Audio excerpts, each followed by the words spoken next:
Welcome back. In this series, I have shown how to create the simulation for vortex induced vibrations in OpenFOAM, and based on this paper, and this is Tora. And I use this roadmap for this series, and we covered the geometric creation, mesh generation, and setting up the boundary conditions and solvers and visualization. And we also covered the most important part, which is dynamic mesh for moving the our boundaries based on the flow. And this is the last video of this series, and I will finish it by doing this the post-processing of data and data analysis. And today I will do these 5 steps. And first I will use function objects provided by OpenFOAM to compute the forces, hydrodynamic forces on our cylinder, and in order to generate some graphs like this, and also I will show you how to capture the motion of the cylinder. This is the YD is the vertical the cylinder motion in cross flow direction, and the horizontal axis is the time. So I will show you how to create these curves, and after that we can create like the amplitude and reduced velocity curves for different reduced velocity. But in this tutorial I only show one case, so we may have only one data point. Okay, and I will show you how to post-process the Vorticity and Q criterion data to be used for the screenshots of the simulation. And finally I show you how to create the animation in Paraview. So let's go ahead and see how to extract the forces.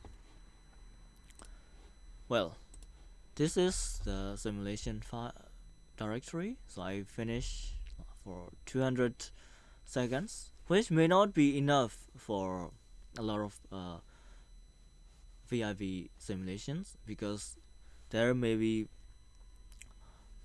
lock-in phenomena where the our cylinder, our structure may oscillate very severely after a few several seconds, and we may miss such phenomena by calculating only 200 seconds.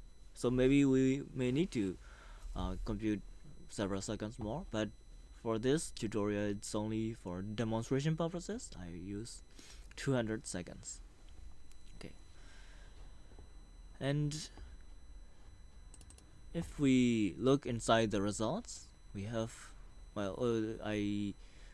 we have the velocity and pressure and the flux data, and also the point displacement, which is about the motion of the mesh, and other data.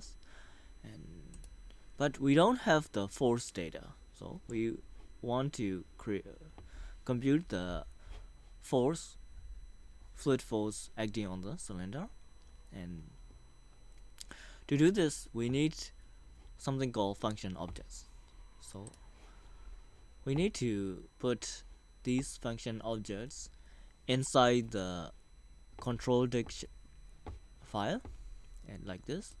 First we have the functions. This is the main dictionary, and inside we may have several different function objects. So these are the function object. The name is forces, and the type is also forces, and we need to provide their library. And well, this one is the most important one. Okay, because we need to provide the name of the page we want to compute for. Okay, so this is the cylinder, and we need to define the rho inf. It's the density for incompressible fluids.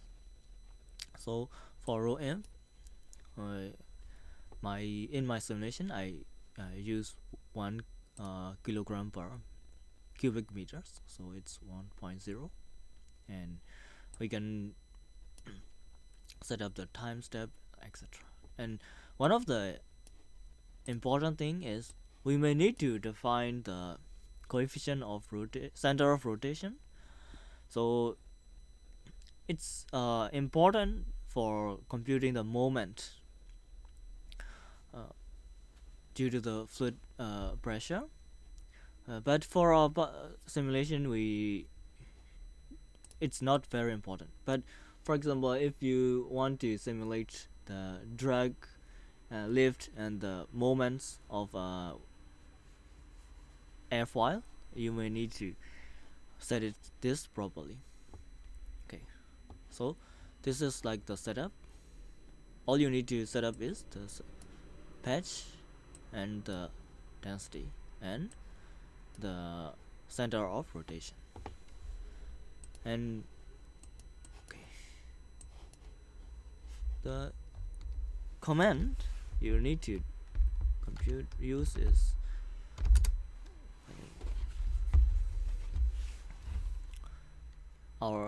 we need to provide our solver pimple form minus post process. Okay, and it will find the like this. Okay, I will need another. I need to use different OpenFOAM. Anyway, it will find the this function object, and it will compute the forces like this. So we will have the data. Okay, and I've already computed for 200 seconds, so I will not show. And the result will be here in the post-processing directory, and if you open it, you will have these forces and 0 directory. So our force data is here. So it's .dat file, and you can easily open it on any text editor, and this is how the force look like. So we have this type of data, so we can easily just copy to Excel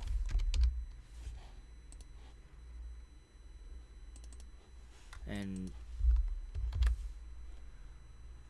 we can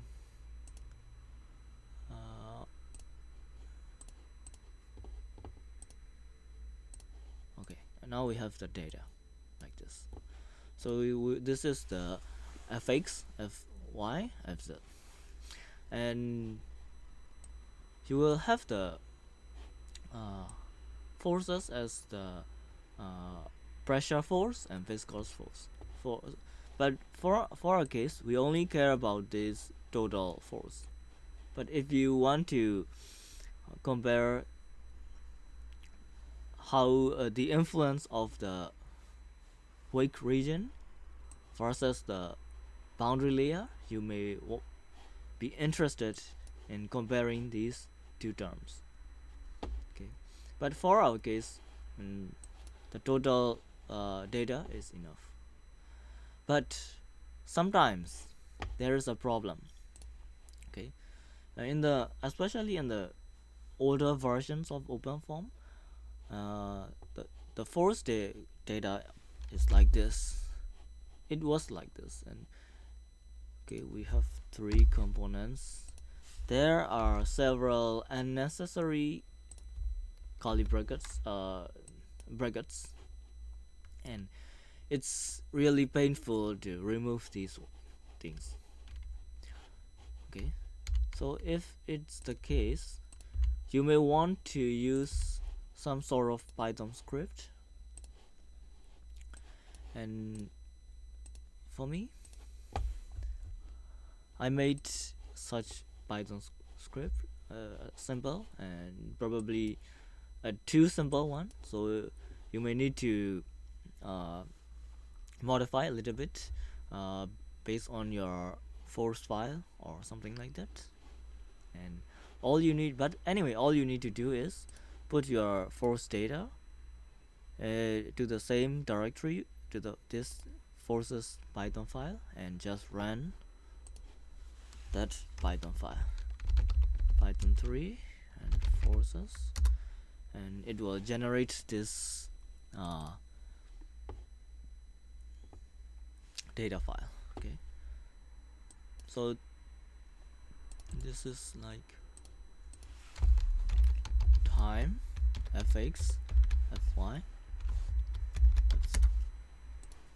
so we can easily graph the data. So we can see our drag coefficient is, and the drag force is here, and the lift forces are here.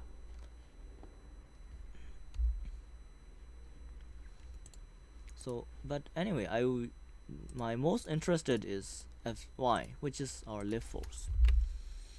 So the lift force will be like this, and of course we better compute like several more steps to make the lift very stable.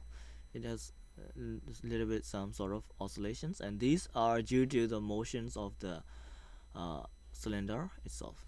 These are due to the VIV itself.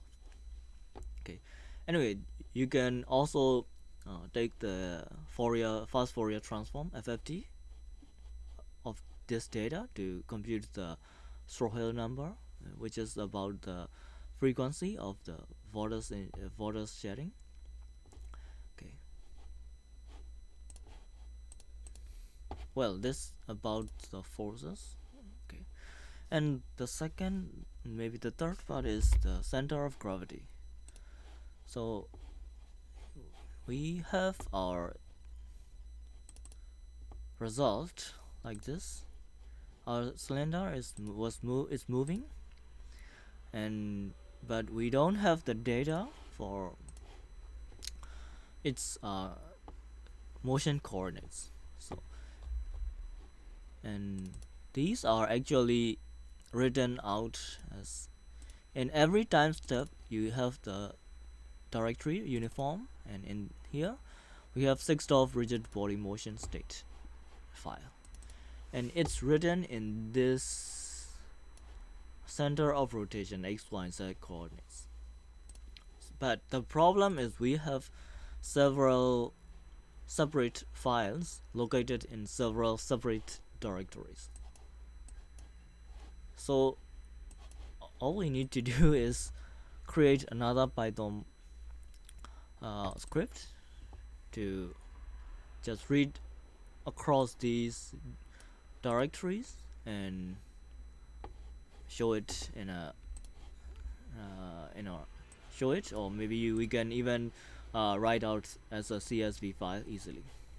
Okay, but I will only show how to show on the data position. Okay, now we have our data for 200 time steps. Okay, maybe I did it too much.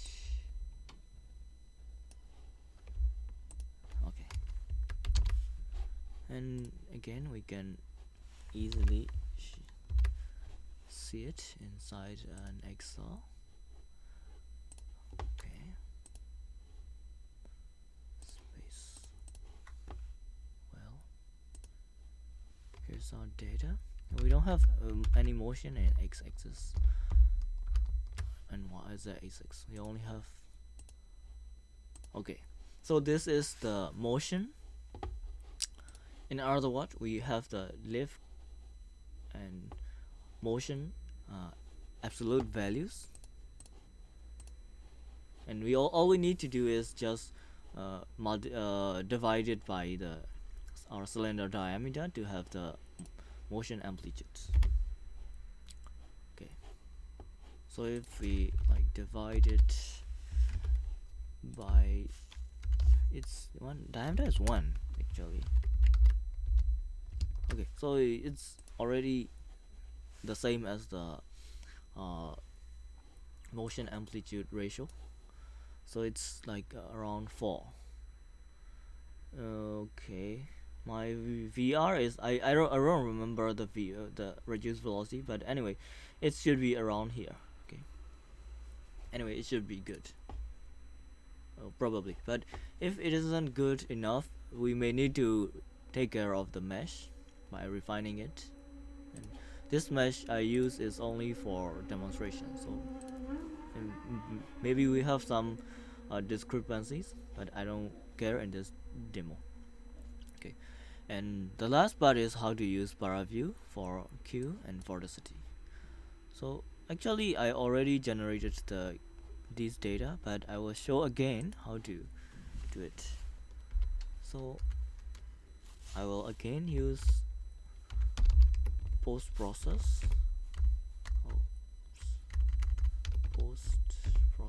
and another is functions,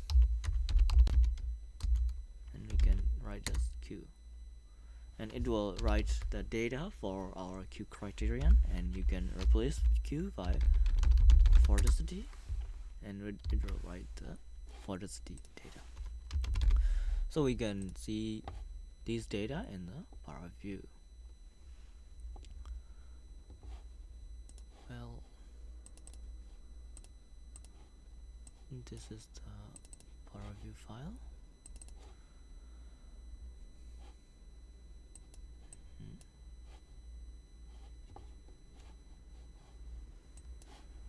It's taking a little bit longer than I thought.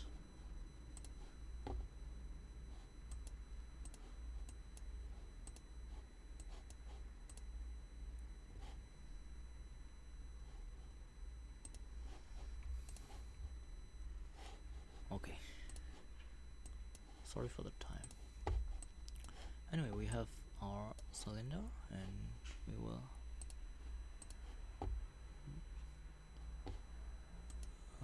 extract. So we may want to see the structure alone, so we want to use sources, extract blocked. Okay, so I need to click this first. Okay, and cylinder, and we can see the cylinder, and to see the flow field, you may want to do the is that normal? You may want to create a slice and do set normal, and use the Vorticity, and you need to use set axis and give it to the -2 to 2, and we can see the cylinder, and its Vorticity. I will keep all these things to Vorticity. And for the Q criterion, why do we need the Q criterion? So we want to see the Vortex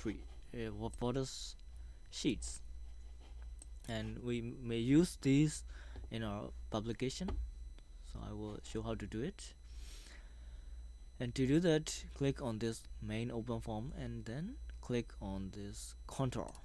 Okay, and contour by Q, and then you need to give a range, which is I will give -2 to 2. Maybe it will be a little bit too much. Okay, and here we go. We can see the contour. I'll remove the slice, and maybe I will move the slice a little bit down so that I can see both the slides and I can see both the flow view and the Vortex Sheets. And you may want to use another source, which is annotate time to see the time in the real time, and you may want to use play. So now you can see the vortex generated, and our cylinder will be moving in no time.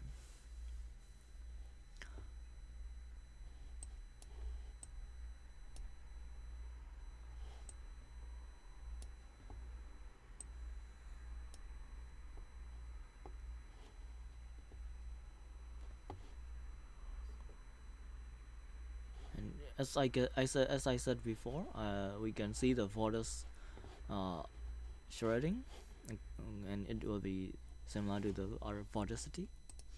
And okay, I will need to color it by contour. Okay, it's very slow. I will stop it for now. Okay, I will color it by Vorticity, so it will be the Vortex Sheets. Okay, and finally you can use in the file and save animation. To save the file animation, and you can choose between OGG and OGV and AVI. I prefer AVI because it's probably is better to for general purposes. OGI is not very popular, so and you can give the name, and you can choose frame rate, and it will generate the animation file. So I will, for the time, for saving time, I will not do it, and I will just show it the created animation, and it should be like this. Okay.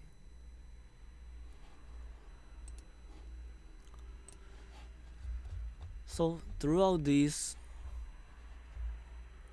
videos, I covered all of the fundamentals of OpenFOAM, especially for vortex induced vibrations, and now I can wrap up the whole thing. Thank you very much for your attention throughout these videos. Please stay in tune for later videos. I will also cover several different physical phenomena in OpenFOAM, like heat transfer and waves and fluid structure interaction, etc. Thank you very much.